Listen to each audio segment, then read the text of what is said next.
তিলোত্তমা খুন হয়েছে, ধর্ষিত হয়েছে। তার বাবা মার আর্ত হাহাকার আমাদের সবার গলায় গলায় ঘুরে বেড়াচ্ছে। কিন্তু তবুও বলবো, তিলোত্তমা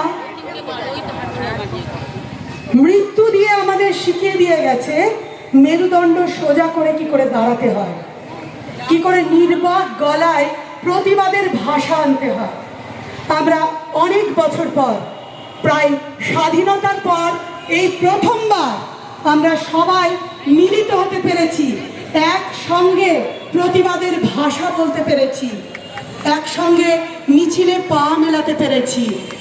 এই পুরো কৃতিত্ব তিলোত্তমার।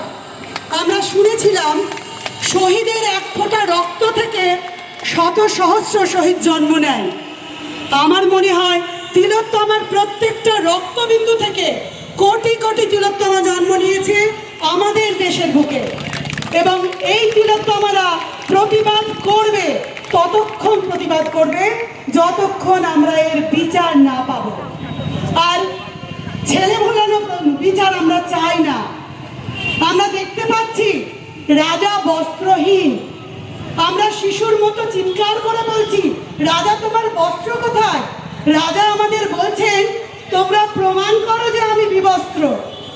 আমাদেরকে প্রমাণ করতে হবে রাজা বিবস্ত্র, এবং তার লজ্জা সে তার শরীর থেকে একটু একটু করে কিভাবে ঝেড়ে ফেলছে তা আমাদেরকে প্রমাণ করতে হবে।